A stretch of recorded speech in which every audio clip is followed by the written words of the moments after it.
vous avez besoin d'une garde pour préparer votre chien avant le bain, un peigne éventuellement pour démêler les petits nœuds, un conditionneur pour parfaire le poil, un shampoing à diluer dans une petite bassine ou un pot quelconque, un gant de toilette et 2 serviettes.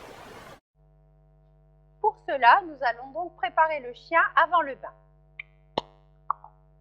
Vous mettez un peu de conditionneur à environ 40 cm du chien en évitant les yeux.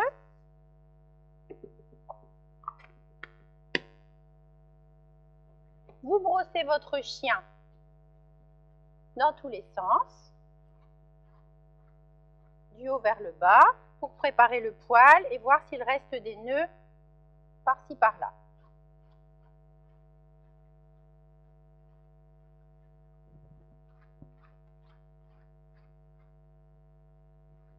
Alors ici, je vois qu'il reste un petit nœud, donc je vais utiliser le peigne pour aller tirer le nœud jusqu'à la racine.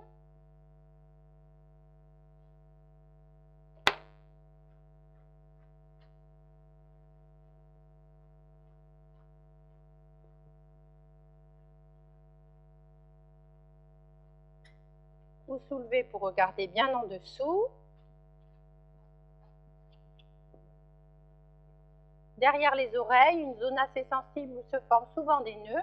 Donc là, n'hésitez pas à prendre le peigne pour aller tirer le nœud à la base. Et voilà, notre chien est prêt pour passer au bain. Alors, nous allons pour commencer faire la préparation du shampoing. Le shampoing, il faut toujours le diluer. Donc à peu près une dose pas trop grande, mais juste ce qu'il faut, que vous diluez bien dans de l'eau tiède, en faisant émulsionner la préparation. Vérifiez toujours bien la température de votre eau, ni trop chaude ni trop froide. Une fois que l'émulsion est prête, vous mouillez votre chien complètement.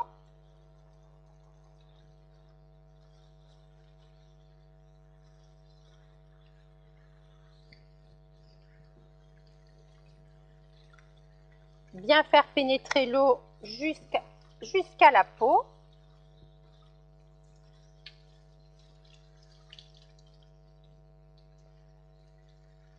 Surtout, bien faire attention de ne pas mettre d'eau dans l'oreille. Et pour ce faire, vous appuyez sur l'oreille pour ne pas que l'eau aille à l'intérieur. Et si votre chien a des oreilles dressées, alors vous insistez pour appuyer avec votre main pour ne pas qu'il y ait d'eau dans l'oreille. Très important pour éviter la formation d'otite.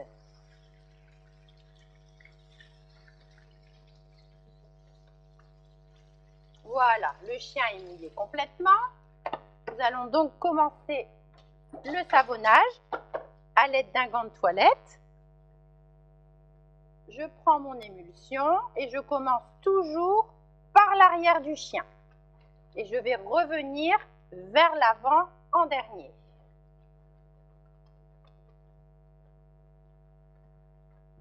On insiste bien sur les pieds, qui sont toujours des zones assez sales. Le derrière également, d'où l'importance d'avoir un gant de toilette. Ici, j'utilise un gant de toilette en microfibre qui va m'aider encore à faire pénétrer le shampoing bien en profondeur jusqu'à la racine du poil.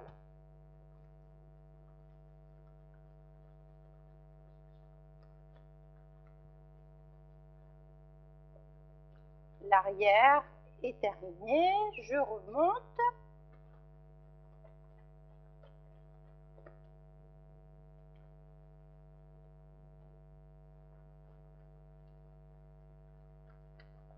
Toujours bien insister sur les pieds, dans les coussinets, les aisselles qui sont également toujours un peu plus sales.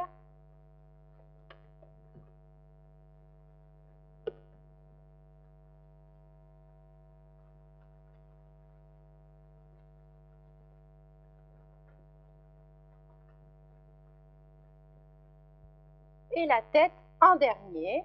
Alors pourquoi la tête en dernier? Pour que le shampoing soit en contact avec l'œil le moins longtemps possible afin d'éviter les allergies et les picotements sur les yeux du chien. Les oreilles sont également des zones très grasses et assez sales, donc bien insister.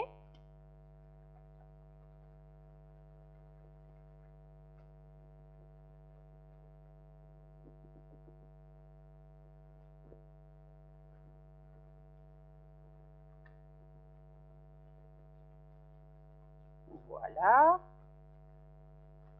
Ça, c'est un moment très agréable pour le chien, donc vous pouvez en profiter en même temps pour le masser. C'est un moment d'échange entre le maître et le chien.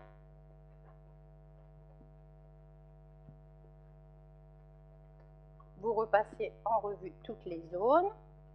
Et si vous avez oublié une zone, pas de panique, l'opération va être répétée une deuxième fois afin que le chien soit impeccable et le poil parfaitement débarrassé de ses impuretés. Là, nous avons terminé. Nous allons pouvoir rincer le chien. Nous commençons le rinçage par la tête, toujours en évitant de mettre de l'eau dans les oreilles. En ce qui concerne les yeux, pas de problème. L'eau peut rentrer en contact avec les yeux. Ça gêne en rien la santé du chien.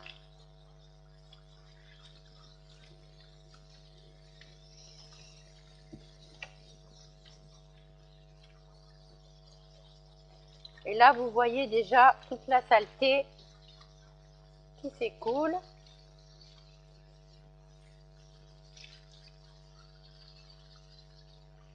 Donc ce rinçage-là, on le fait assez grossièrement puisqu'on va refaire un deuxième shampoing.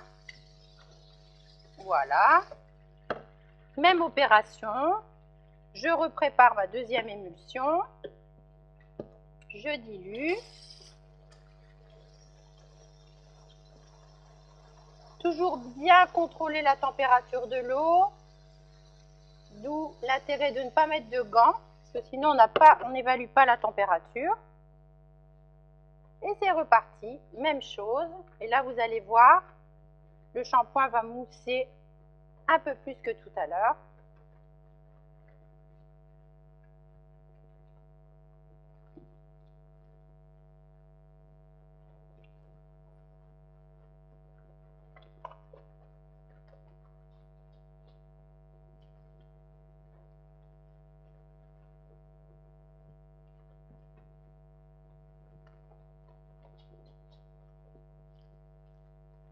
Ça doit être un moment agréable pour le chien, comme pour le maître. Si vous voulez éviter que le chien se secoue, vous pouvez également prendre l'option de nettoyer, laver le corps complètement sans mouiller la tête. Vous lavez une fois, rincez, une deuxième fois le corps, vous rincez, et seulement après, vous lavez la tête en la mouillant, puis en la rinçant une fois et une deuxième fois. Et dans ce cas, le chien n'ayant pas d'eau en contact sur les oreilles, il évitera de se secouer et d'en mettre partout dans votre salle de bain et sur vous.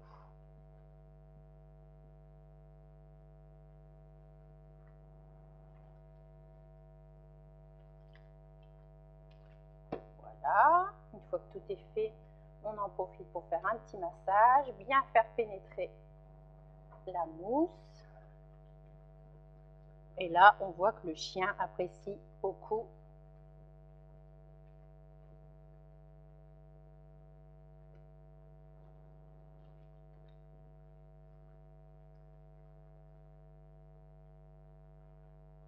Et à nouveau, je rince.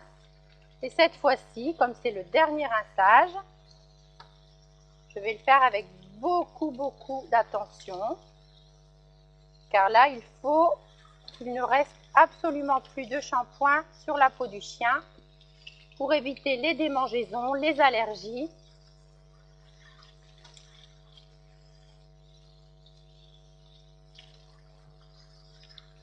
Et pour avoir un beau poil bien luisant, vous devez sentir en rinçant le poil crisser sous vos doigts. Vous sentez que c'est un peu râpeux. Et là, ça veut dire que le poil est bien débarrassé de toute trace de shampoing.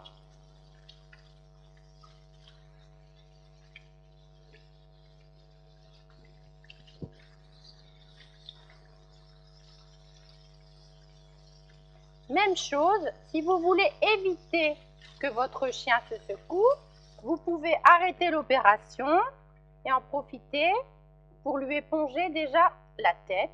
C'est la zone qu'il aime le moins avoir mouillé.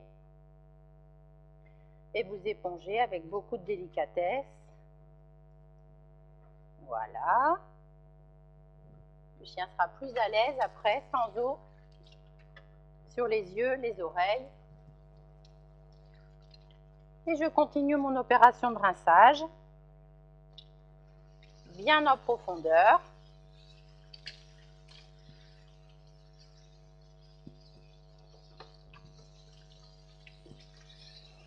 Faisant attention de bien débarrasser toutes les zones du shampoing, bien en dessous.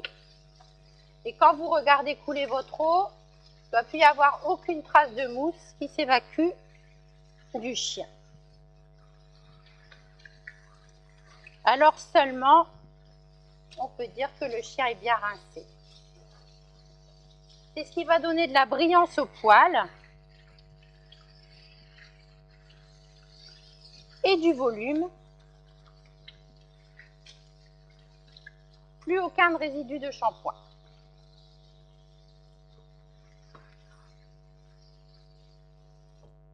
Voilà. Je sens bien que le poil crisse sous mes mains. J'essore à l'aide de mes mains le surplus d'eau.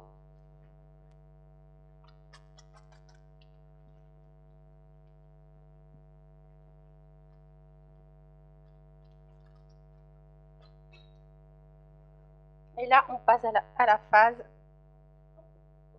d'essuyage du chien, tout en douceur.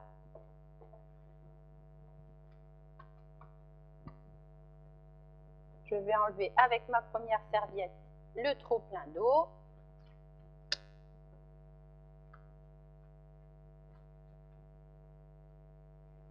Et une deuxième serviette bien sèche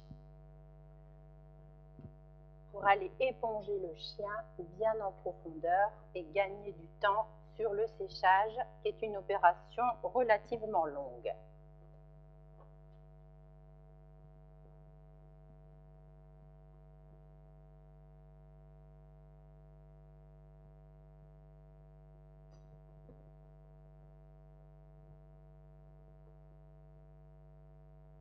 On transporte son chien sur la table. Alors, je vais vous expliquer la phase de séchage du chien, donc sans que le séchoir soit branché, sinon ça va faire trop de bruit. Et après, on vous montrera en image la façon de procéder. Alors, vous allez allumer votre séchoir à main pour vous. Bon, moi, j'en ai un sur pied, ce qui facilite le travail. Sachez qu'il existe des potences qui vous permettent d'accrocher votre séchoir avec un flexible et le diriger là où vous voulez pour avoir les deux mains libres. Nous allons brosser le chien dans tous les sens en commençant par les pattes arrière.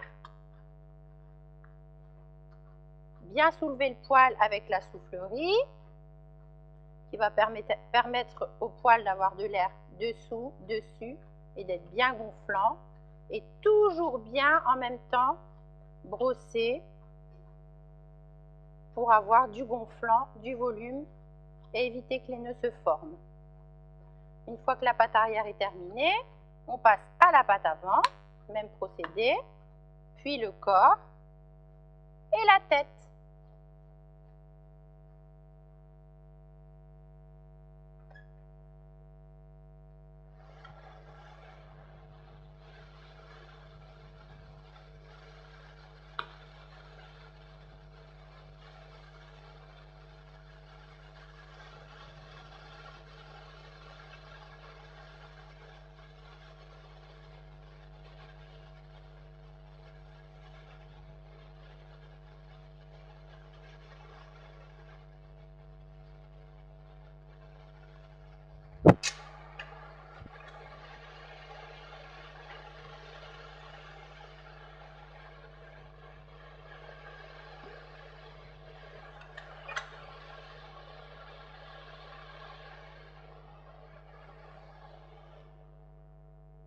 entre deux, nous allons passer le peigne partout pour bien aérer, voir qu'il n'y ait pas de formation de nœuds.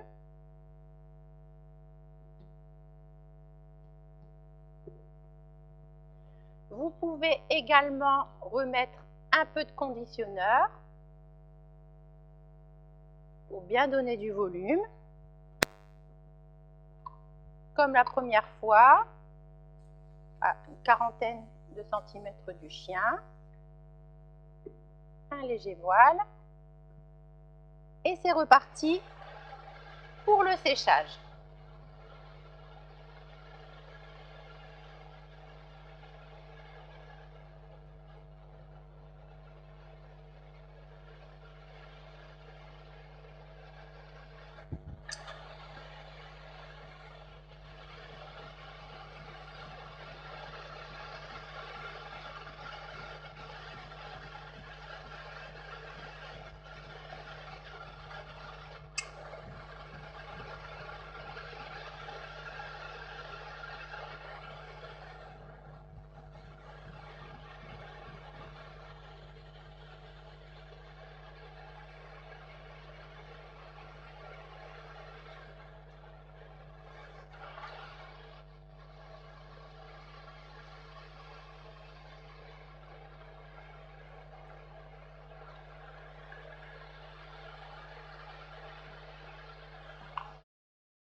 Et voilà la phase de séchage terminée.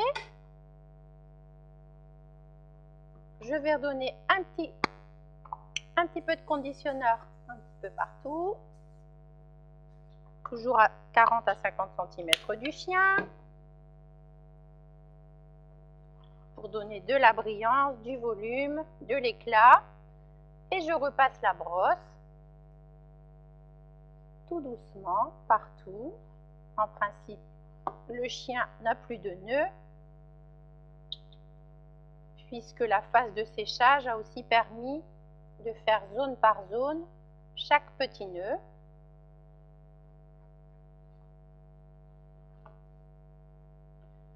Je passe mon peigne également.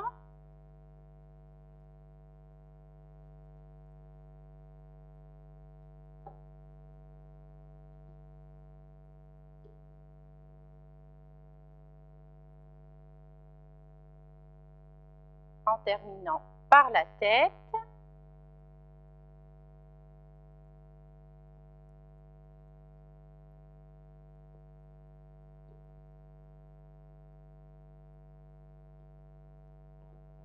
Et voilà, un bain séchage réalisé sans difficulté avec tous mes bons conseils. J'espère que vous n'aurez aucun mal à réaliser ça chez vous. À vous de jouer et à très bientôt pour une autre vidéo.